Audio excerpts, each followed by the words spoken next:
Ahoy, sailors! Today, we are going to be reacting to the Locked On Mariners, Ty and Colby's off-season plan. Ty reached out to us and said, hey, this sounds like a fun idea, and we agree. I am so ready to make fun of every single trade that Colby makes. It's my favorite thing in the world. Why you bully me? But without further ado, let's get into their off-season plan, and we'll give you our thoughts on that. Joe, hit it. Also, I know that you guys already are subscribed to Locked On Mariners, but if you aren't, they're getting really close to 10K, so make sure you go to Locked On Mariners on YouTube and subscribe to them over there. Let's just get this out of the way. We're signing Tom Murphy. 1 year, $5 million. Murphy, when he's healthy, has been one of the best offensive catchers in all of baseball. Any thoughts on the Murphy deal, Colby? Yeah, any thoughts on the Murphy deal there, Colton? Colty. Yeah, no, I mean, that's a really great place to start. I think everyone's in agreement that Murphy should come back. 1 year, 5, yeah, sure. I'd be willing to do a 2-year deal for Tom Murphy at like 10 million. I'd probably cap it at 2 years, 12 million. Okay.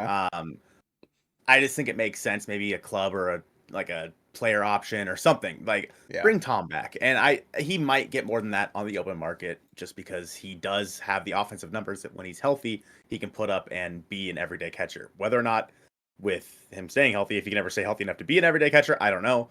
It makes a lot of sense for the Mariners. He should honestly be the first thing the Mariners do, which is, I'm assuming, why Ty and Colby put this here. Was this before or after the Urias trade?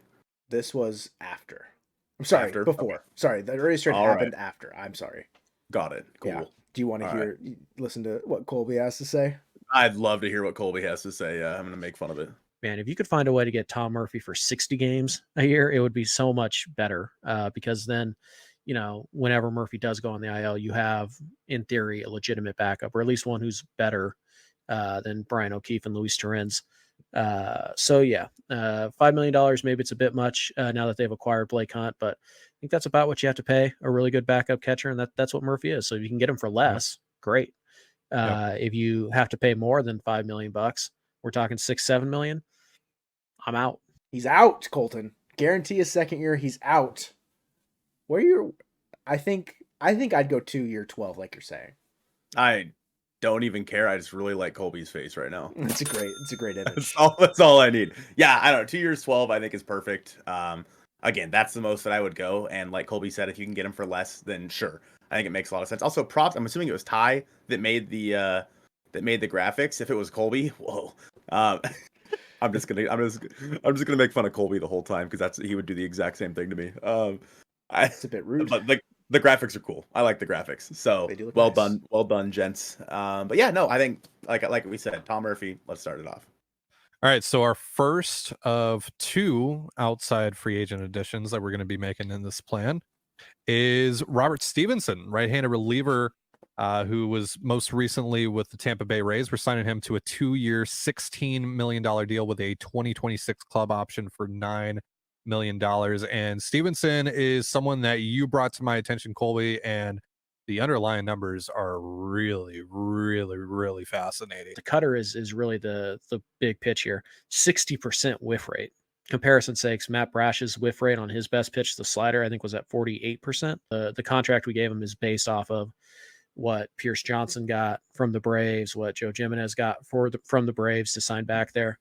So interesting. Robert Stevenson is a guy who I wasn't all that familiar with coming into this offseason. And then when we did our free agent predictions on stream the other day, it was leaked by Daydara. How dare that he was in the plans for Locked On. And to be fair, yes, Stevenson was very, very good last year. I think that the amount that they're giving him might be a little high, especially if you go to $10 million a year. He was good last year, but he's going to be 31 next year. He's only had one good season, and that was in 2023. He threw 52 innings in 2023 to the tune of a 3.10 ERA with a 1.38 ERA plus. In 2021, he was all right for the Rockies as well. He had a 3.13 ERA and 46 innings pitched. But overall, Robert Stevenson's been pretty hit or miss, but it was the addition of that cutter that made him into the pitcher that he was in 2023 with the Rays. And again, the Rays pitching lab is phenomenal. I have no reason to think that the Mariners pitching lab couldn't do something similar or at least continue him on this track. His numbers he wasn't really qualified for a whole lot in terms of 2023 Baseball Savant rankings. He was 90th percentile in fastball velo, That's really the only thing that he actually qualified for, but there's a lot of red on his page had he been qualified. Yeah. In 2022, a lot of blue. But Where he was had a at in really good chase 2022? rate. He was with the Rockies, I think. Let me see here. Rockies and Pittsburgh. Okay, see, I remember him being with Pittsburgh. I mean, yeah, it is the Rays effect, right? That just turned him into an elite guy. I don't necessarily hate the move. I know you were going to continue on there with the whiff percentage and stuff being blue, and I apologize that I cut you off. But It's fine. it's fine. Didn't have any Hate other you. thoughts. Yeah, it's fine. Yeah, I think it makes sense if you want to add in another guy to the pen, and I think that's kind of like their goal there. Especially now having traded Campbell, I think there's a spot available that you're probably you could fill it within, but going outside in free agency does make a lot of sense. And Stevenson, he's not the higher end guys like they're saying, but he's also not like this low end guy either. So I think it could make sense. Yeah, I think he makes sense. I think that it's just the amount of money that they're talking about here, I think is a little steep for me. I think I'd rather go spend it on a guy who has been good for quite some time, like a Jordan Hicks or a Reynaldo Lopez, or someone who I feel like has a little bit more upside. And I honestly don't know if they'd cost that much either. But yeah, it's Stevenson's a fine addition, I think, for the right price. But I also feel that the Mariners should be spending that money elsewhere. And if they're so right now they've spent about $15 million, give or take, on these two guys. Yeah. Between Murphy and Stevenson. And is this team better because of it? Sure, but is it that, or could that $15 million be spent elsewhere to upgrade the offense a little bit more? Also, yes. So I think that you could find a guy like Stevenson who is a little bit cheaper. The Mariners more of a reclamation project like they did with Topa or Spire. Again, Stevenson I think is a great addition. I just don't know about the price tag. God, that America's number Ty, one your sports mustache, book. homie. Right now, Good new Lord. customers get $150. Now we're going to go to the trade market, and we got some big trades on the way, but we're going to start with more of a small one here. We're going to trade for Seth Brown, first baseman / outfielder from the Oakland A's, who we've talked about quite a bit whenever we've talked about trades in the past. We're trading the A's Marcelo Perez. Really, before they explain, Colton, what is your immediate gut reaction to Seth Brown? Yeah, I mean, it makes sense. I think it makes sense. Another guy at first base. You can put him in the outfield with Seth Brown. Yeah, we've talked about Seth Brown a lot for the Seattle Mariners, and I think he does fit the team, especially with Ty France being like. So I might take a little bit more than Marcelo Perez. I don't even know who that is. So Marcelo Perez just turned 24 on November 16th. Happy late birthday, Marcelo Perez. He is a right-handed starting pitcher, 5'10", 180 pounds. He was with the Aqua Sox last year, as well as Modesto. Between the two leagues, he pitched to a 3.38 ERA and about 74 2/3 innings pitched, 1.15 WHIP. He struck out 76 in those 74 innings. So yeah, he's been in the. He was drafted this year, it looks like. Yeah, drafted this year. Otherwise, he was with Texas Christian before that in college. So, yeah, I personally think it might take a little bit more for Seth Brown than just Marcelo Perez, but I like where they're going here. I think that adding Seth Brown makes a lot of sense for the Mariners, and sending some young guys to the Athletics makes a lot of sense. He's a little bit on the older side for single A, in my opinion, but I don't know. I mean, that's why I think it would take a little bit more than just him for Seth Brown. I think that they could probably do a little bit better for Seth Brown elsewhere. But if you're willing to throw in somebody else as well, maybe like a low lottery ticket or something like that, along with Marcelo Perez, it might be able to get the trade done. Essentially, Seth Brown is like athletic or more athletic Mike Ford, who, again, because he can actually play in the outfield a little bit, does carry more value than Mike Ford. Also is longer track record of success at the big league level. So yeah, mostly the idea with Seth Brown here is that you play a little left, play a little right, play some first, DH some.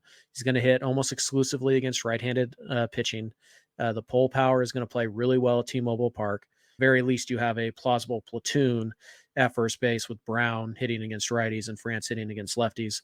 So talking about Seth Brown here, in his career versus right-handed pitching, he has a 238, 305, 471 slash line, good for a 110 OPS plus. He has 55 home runs in his career versus righties compared to 4 versus lefties and a 41 OPS plus there. So yeah, I think it makes a lot of sense. Joe, how do you feel about the platoon situation between France and Seth Brown? I wouldn't necessarily call it a platoon necessarily. I think Colby did say it's more of a bench thing. It is like an insurance policy, I think, more for Ty, because he's better against right-handed pitching. Seth Brown is. He's, obviously a very strong left-handed bat. I think it's more so like he's saying a bench. I wouldn't want to see Seth Brown get I guess like the strong side of a platoon over Ty France. It is a more of like an insurance policy thing. I don't dislike the move whatsoever. I agree with what you said though at the beginning. I think it would cost a little bit more than a 24-year-old in single A. But with that all being said, he would be, like they're saying, the Mike Ford for next year, a bench guy with some good pop. Again, more versatility, which is what I think the Mariners need, especially with, I think, kind of like towards the end of last year, they were kind of running out of productive versatility. Not to say that they don't have versatile guys on the roster. It's just you weren't getting a ton of production out of like the Caballeros, the Haggertys, the Moores at certain specific points. I think Seth Brown could help with that. Yeah, I think it does make sense. What I've talked about a lot is raising the floor of this bench, and I'll pound the table until the Seattle Mariners finally do it, and this does exactly that. With that being said, obviously Seth Brown has more pedigree than Dominic Canzone, but is he much different than Dominic Canzone? I don't know. Yeah. Like, I don't know. Like, do we already have Seth Brown at home and we don't have to trade someone? That being said, if all it takes is just trading Marcelo Perez, then I'm all in. Sure, I could care less. Yeah, it doesn't really matter at that point. Yep. All right, next trade here. This is a pretty big one. Traded for Jake Cronenworth. You guys know we love Jake Cronenworth around here. We wanted him back when the before the Rays traded him to the Padres, and he ended up becoming a 4-win player for the Padres back-to-back seasons, obviously coming off of a down year as well. But we believe that he's more the 4-win player that he was in back-to-back seasons before this year than the guy that he was this year. And we're trading a decent-sized package to San Diego for him as well. Gabby Gonzalez, Jonathan Clase, and Jose Caballero. I'm going to stop it there. I'm going to stop Ty there.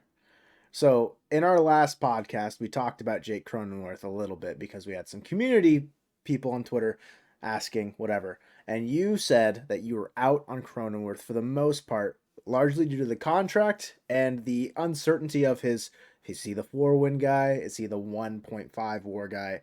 Specifically at over $10 million a year with his 7-year, $80 million contract. How are you feeling with this trade package? I think it's a lot to I send. also to the agree. Padres. That's a lot of players. I think you could take out Jonathan Clase, and then I'd be like, okay, that's fine. And maybe we're overselling Gabby Gonzalez, right? But that's a top 5 prospect, likely going back into their system. He's top 3 for us in the pipeline right now. Will he stay there? I'm not sold on it because I think Emerson's probably going to take over his spot. And if Celestin is, starting to see time, maybe he jumps up again, but that's, a big question mark there. So Gabby Gonzalez, I mean, he was at one point a top 100 prospect in the MLB. I don't think he might still be actually right now, but I don't think so. Maybe he fell out. But he was at one point. For Cronenworth, who I don't dislike Jake Cronenworth, and obviously this is before the Luis Urias trade, so I don't know how much sense this trade makes in a vacuum now, but that's a lot to give up for just Jake Cronenworth, in my opinion. Unless the Padres are paying down the contract, but they likely aren't, because we know the Padres' financial stuff. With the contract, I strongly dislike it. Yeah. And obviously no knock on Ty or Colby. We like Jake Cronenworth and whatnot. It's just sending 3 guys who obviously Caballero could be a producer. I mean, Caballero had a higher WAR last year, if we're just talking plain WAR, than Jake Cronenworth. Yeah. Like, you got Josh Rojas over there at second base. If Cronenworth is the guy that he was last year, you're giving up a lot for a guy that you might already have at home. I keep making that joke, but it's true. It's going to keep happening. All utility players, Jake Cronenworth, fine addition for the price. So if you're taking on that whole contract while also trading those 3 guys, I'm not in one bit. I feel like either they need to pay down the contract or you got to take out one of Gabby Gonzalez or Jonathan Clase. Yeah, I don't think this trade happens without Gabby. So I think it would have to be Clase coming out, but I personally think you can get more for Gabby Gonzalez and Jonathan Clase than Jake Cronenworth. plain and simple. We'll just be real about it. We weren't super comfortable with rolling with Josh Rojas as our second baseman again. We prefer, and we've talked about this in the past, just kind of talking about the team in general heading into this offseason, that we'd prefer Rojas to be more of the primary utility infielder on this team. And Rojas is part of our roster, just, spoilers, I guess. You've said that a ton about Rojas being the first guy off the bench as the rotating utility. So I think there's a lot to, appreciate about this move in that sense. Like, you're upgrading at second base. It is just the price tag seems kind of hefty. Yeah, Jake Cronenworth is fine in a vacuum. I think, like, adding to this team. It's, again, so how much is his contract this year? 10 million? Yeah, something like that. I mean, Something it's like 7 years, 80 million, so it's just over 11 Yeah. a year. So we're talking so far, we've spent 26 or something $million, which, keep in mind, puts the Mariners right around, I think, 160-ish million. Their high watermark was 171. And should they surpass that? Absolutely. We all know that they should be closer to 200 million.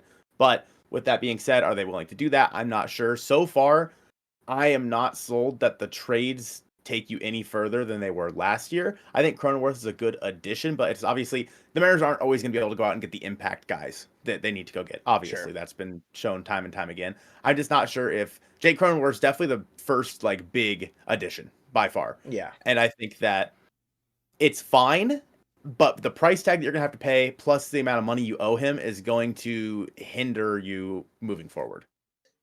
Lottery ticket shot for the Padres and a player with a reasonably high floor and a decent ceiling as well to get 6-7 years of Cronenworth on a very reasonable contract that you can easily absorb and or move if you have to down the road. Yep. Yeah, I like that deal quite a bit. So that's an interesting, I think, take about the contract is on the surface right now, $11 million for a 1.5 win WAR, whatever guy, bad. If it turns itself around, good. And you can also, it's not like you have to hold on to it. Like, there will be teams that can value Cronenworth elsewhere. And the way that Colby put it, I completely agree with. Like, if that's the case, if he goes back to being a 4-win player, you just got a steal of a deal. Yeah. It's just a big if. It's 2 years of Cronenworth being a 4-win player or whatever it was that he was. Mhm. He can play first, short, second, what have you. That is a great player if you can go get him for that package. But if he is who he was in 2023, that's not a great package. And of course, you can't know. It's impossible to know. So you're betting on the fact that Cronenworth is going to be the guy that he was in 22 and 21, and giving up some guys who, again, like Colby mentions, probably don't have any future in the Mariners organization as it is. But you might be able to use like the big year from Clase and the name, the pedigree of Gabby Gonzalez, and again, then the 2.5 WAR, whatever it was, out of Cabby for a bigger package, maybe a safer bet than Cronenworth. But it's a high risk, high reward, I think, signing Cronenworth or trading for Cronenworth. So I don't hate the idea. I just don't know if that's a move that I would make at this time with the Mariners. But with that being said, there could be plenty of other moves that these guys are about to make that are going to justify all of it. So all right, so our big trade. This is the big trade. Gee, right who's here, on folks. the thumbnail? Yeah. This probably does not come as a surprise to a lot of you because we've talked about him a lot. Randy Rosario, you are a Seattle Mariner. So how's that? How's that for you? I'm in. I think Randy makes a lot of sense. Randy does make a lot of sense. I'm in for this trade completely. Trading Bryce Miller, I think, like I've said before, trading Miller over Woo, I'd rather do that. Walter Ford, the vanilla missile, Mm-hmm. I like the guy. He did not perform in 2023. Aiden Smith, sure, trading him. He just got drafted in 23, right? Yeah, I think so it's the 4th round draft pick. You're getting Austin Shenton back, which we all want Austin Shenton back. Harold Ramirez, nice little guy. It raises the floor of the bench again. Yeah. Randy, you immediately plug into left field. I think good vibes guy with Randy Rosarena. It does make a lot of sense. So, I mean, how long would you have Randy? Looking at this trade package, honestly, I think this is us fleecing the Rays. Looking at it. Like, Randy, Harold Ramirez, I get that Ramirez doesn't really have a true position, and he's coming off his peak career season, if I had to take a guess at where I'd place him for the rest of his career. And then Austin Shenton, who's whatever. That's a name pedigree if we're talking about name pedigree for Mariners and whatever. But for Bryce Miller, sure, great young controllable starting pitching. Walter Ford, like you said, down year, and then a guy that just got drafted. Like, I'm not sure this gets all three of those guys from the Rays, if I'm being honest. I think maybe they undervalued what the Rays would be wanting, and I think overvalued Cronenworth a little bit. And again, that's just my opinion. That's not me saying like I don't like this trade. I like this trade a lot. I like this trade more than the Cronenworth one because I think we're getting more value back for what we're giving up. I think that you would honestly have to take out one of Gabby Gonzalez or Jonathan Clase from the other trade and put it in this one. I still think that might not be enough because, I mean, a Rosario is a career 126 OPS plus guy. They have him through 2027. Yeah. And then Harold Ramirez, you have through 2026, and he just put up a 125 OPS plus season. Again, like you said, might be the highest of his career, but he's 28 years old. So is Randy. They both are going into the prime of their career. Why would Rays, I guess, not want to bank on these guys moving forward? And sure, I think Randy's going to start making some money and whatnot. We know the Rays are afraid of spending money, so it makes sense. Austin Shenton, I mean, I'd love to have him back. Who did they trade him for? Was he in the Castillo trade? I don't remember. I think so. But that sounds about right. Aiden Smith, I do like Aiden Smith quite a bit, although I don't know how he fits really into the future plans. And like I said about Walter Ford, don't really know moving forward. So I do think you'd need to add a little bit more if you're the Mariners here. So let's just get this out of the way real quick. Randy Arozarena is not a star. Very good player, not a star. He hasn't even eclipsed 4 F4 in a single season in his career.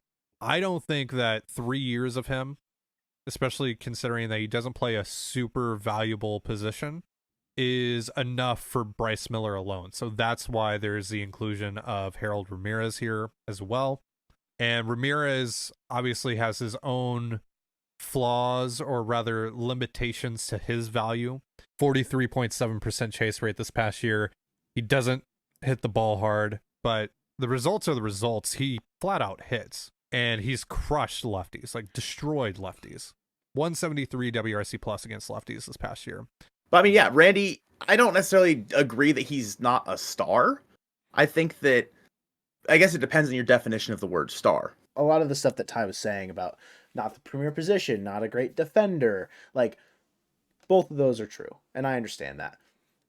If he's in center and he's a little bit better defender, he's on the same plane as Julio, or at least close to, right? Yeah. And so I think that then begs the question of like, what is his ceiling? Have we already seen his peak?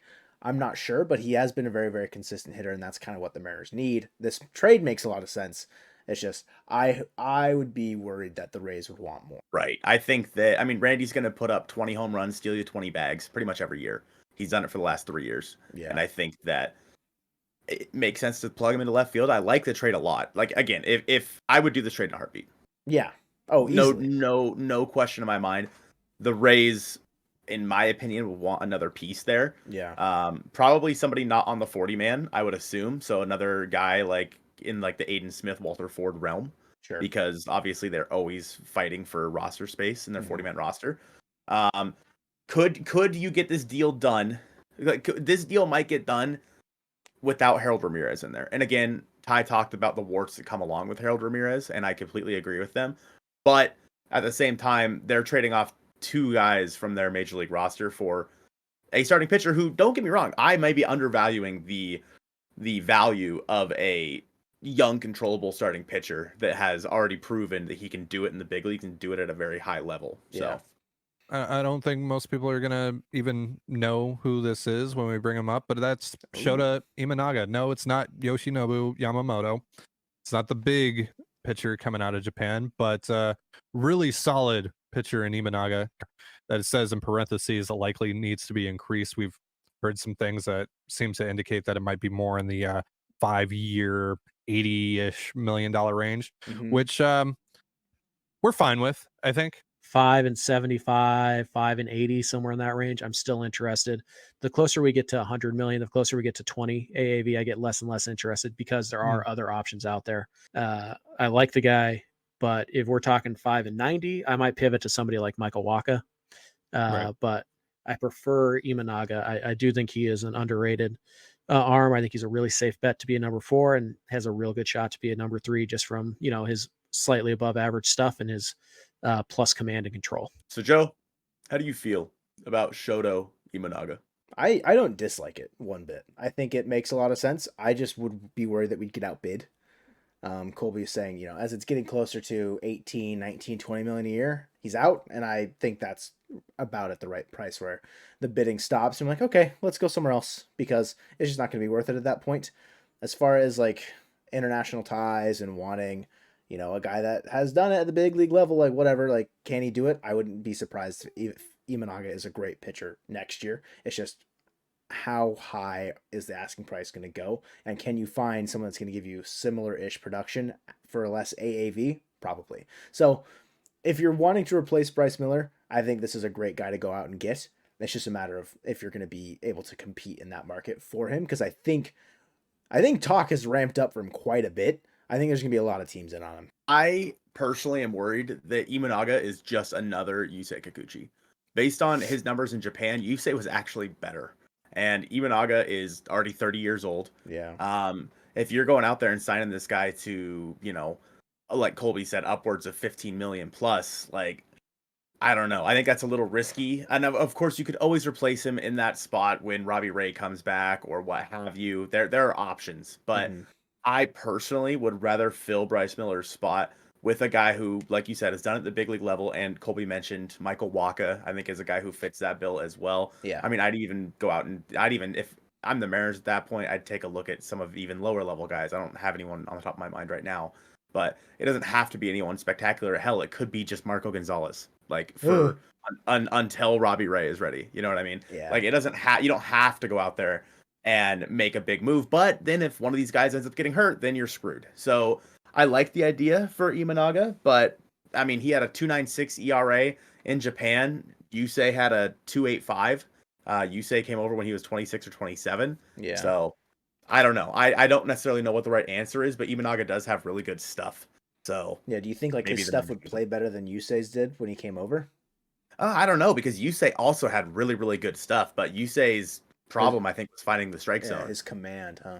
Yeah, it just fell off when he got over to the MLB. And I don't know, obviously difference in balls and whatnot from the NPB to MLB. I think the balls here are a little bit bigger. Yeah, they are. And I think I think the balls the NPB have raised seams. So it's always so hard to predict how a pitcher coming from Japan is going to translate to at the MLB because of the different ball, in my opinion. I think it's hard not to be excited about pitchers coming over from the NPB after the year Kodai Senga just put up as well. So I understand like why the market's so heavy. We offered some minor league deals to a few guys, and I say offered because who knows, if they'll want to actually come on a minor league deal. Maybe they get a major league deal elsewhere. Who knows? Just pick. Just pick. I'm not picking Joey Wendell, Colby. Okay, I don't want him. This was a guy at the beginning of the offseason where I looked at who was a free agent, and I said, I swear to God, if the Mariners front office tries to sell us on Joey Wendell, I'm losing my mind. And I understand this is them offering him a minor league deal. Way different than trying to sell Wendell as the answer. It's just I'm triggered looking at it. I know this. I know this was before the non-tender deadline, but not throwing Daniel Vogelbach in there is a slap in the face. How dare you? Frankly, how dare you? Just offensive. This is unbelievable. You would not throw Daniel Vogelbach in there. Here are our lineups. JP leading off still. Got Julio hitting second. Randy Arozarena hitting third and playing left field. Cal Raleigh hitting fourth. Harold Ramirez hitting fifth. Jake Cronenworth hitting sixth. Eugenio Suarez hitting seventh. Ty France hitting eighth, and Jared Kelenic hitting ninth and playing right field. And versus lefties, JP leading off once again, Julio hitting second. Then we have Harold Ramirez being bumped up to third because, again, we mentioned his WRC plus against lefties this past year, 173 WRC plus. That's insane. We got Randy hitting cleanup, Gino hitting five, France hitting six, Kelenic hitting seventh. We got Tom Murphy hitting eighth instead of right-handed Cal Raleigh, and Cronenworth hitting 9 to round out our lineup with a primary bench of Tom Murphy, Josh Rojas, Seth Brown, and Dylan Moore. The thing that's surprising for me here is that JK is in against lefties. I understand that, the first half of the year before he got hurt, he was doing very well against both sides, and he actually had reverse splits. I think that kind of fell back down to earth in the second half. Him also hitting ninth, kind of whack, but I get it because he's got some speed there, and like the rest of the guys don't really make sense as a 9-hitter. But yeah, what do you make of their lineups? Yeah, I mean, I think that they most certainly did raise the floor of this team. I would say that this is a conservative offseason plan, probably a realistic one, honestly, for what we can see. Randy obviously being the big move. And I like it. Again, we're still banking on Cronenworth reverting back to what he was a couple of years ago. We're banking on Harold Ramirez being that guy that he was in 2023. You add a lot of strikeouts by adding both Ramirez and a Rosario to this lineup, which I don't necessarily love when you already have guys like a Eugenio Suarez. And when the Mariners have openly said they do want to add some more contact guys, obviously Cronenworth can put the ball in play. This lineup right here is better than what they ended 2023 with. Absolutely. Yeah. The bench is certainly better. I mean, really the only difference is Seth Brown, but yeah, I think it's fine. Like I don't dislike the moves they made at all. I'll be interested to see where it puts payroll and possibly moving forward how guys over the next couple of years how much money they would make. But let's keep going. Luis Castillo, George Kirby, Logan Gilbert, Shota Imanaga, Brian Wu, and Marco Gonzalez. Bullpen: Isaiah Campbell, Taylor Saucedo, Gabe. Isaiah Campbell. Yeah, rip the boy. Rip the boy. I think at that point you could just put like Prelander in there if you need to for the sake of this, but Spire, Justin Topa, Robert Stevenson, Andres Munoz, and Matt Brash. That is a nice bullpen. With Prelander Baroa knocking on the door. Yep. Trying to push out probably Saucedo, maybe Campbell, maybe Topa. Like, so yeah. Pushing out Topa, by the way, that's super out of pocket. I don't know about that one, Colby. That's out of pocket unless we're trading him for like good value, but like, yeah, I think Topa is definitely. I mean, again, it's 1 year of like success. Do we know if he's going to replicate that? I hope so, but it's never a guarantee. What we're thinking with Robert Stevenson too, so it's like yeah, in that same way. It is for a 40-man roster, 185.9 mil. I think that team right there that we just laid out, I think that's a 90-win team, 95-win team on paper at least. I think that's a team that could legitimately win the division. It's a team that kept most of its top prospects, so if you have to go out and get something this summer, you can still do that. Which to me is a big one. There's upside. There's those tranches where it's like, hey, if Gino Suarez struggles, what are you going to do? Well, we have Josh Rojas, we have Cronenworth. If Ty France struggles, what are you going to do? We have Seth Brown, we have Cronenworth. What if, just all about, giving yourself multiple chances to protect yourself if and when something goes wrong. Okay. Yeah. No, I mean, I think it's a good offseason plan, all things considered. Things I do worry about. That is about $14 million over what the Mariners have ever done in terms of payroll before. So I guess until we see them be willing to go over that hump, I am skeptical that that'll happen. They added what, 50-ish, $55 million in this deal or in this offseason, which fine in a vacuum. This is one of the reasons why you can't just go out and sign Shohei Ohtani because that's your whole budget right there. Yeah. Like, then you're done. Everything they just did, that whole offseason plan, that's one Shohei Ohtani, and you're done. And it's the same price tag. Like Colby said, it's nowhere near the luxury tax, and he's absolutely right. You still have, 60 million to play with or something like that. Yeah. So I think that's fine. I just would like to see the Mariners actually approach that number in the first place. Good luck. Yeah. So, again, Imanaga, I think I would probably go with someone who has a little bit more MLB experience just to be safe. But I like what Colby said there at the end, where it basically, the Mariners always seem like a team, where if something goes wrong, they're screwed. Like there's they a have backup plan. Yeah, there is one linear way that this needs to go, and if it goes that way, it's gonna be perfect. Like Colton Wong last year, there was no backup plan for how bad Colton Wong was. There wasn't. There was no backup plan. The backup plan was an injured Dylan Moore. Unfortunately. And Tommy LaStella. There was no backup plan for a Eugenio Suarez and Ty France being bad last year. And they fixed that with this offseason. Of course, we talked about Seth Brown. We talked about Harold Ramirez, etc. And Jake Cronenworth. All these guys that can move around to other positions. And that's what you need. Versatility on this roster that these guys are still good enough. You don't want to be throwing Dylan Moore over there at first base every day. Yeah. No, you need a backup for Ty France, and that's what they did really well with this offseason plan. I agree with the majority of what you've said so far. I think that team could genuinely win 95 wins. Win 95 games. I do think that. I think that team is pretty significantly better in terms of a lot of spots where it fell short last year. And that's obviously, assuming that certain guys are going to return to certain like specific forms, like Cronenworth bouncing back and stuff like that. I would overall, I think in general, give that offseason probably he even said like conservative. I thought they did quite a bit, if I'm being honest with you. I would give it like a B plus, A minus range, where it's like obviously there's things that we don't know about who's gonna perform what and what have you. But if they all continue the path that they have set up with the ideas behind their trades, like again, Cronenworth bouncing back, a Rosario still maintaining his level of WRC plus, and Harold Ramirez being like a kind of like rotating DH, kind of like spot starting the field guy, it makes a lot of sense. So I'd give it B plus, A minus, and like I said, 95 wins does not seem that far away. I'm just still so skeptical about Jake Cronenworth and what he could be, and he very easily could return to that 4 wins, and I could be eating my words here this time next year.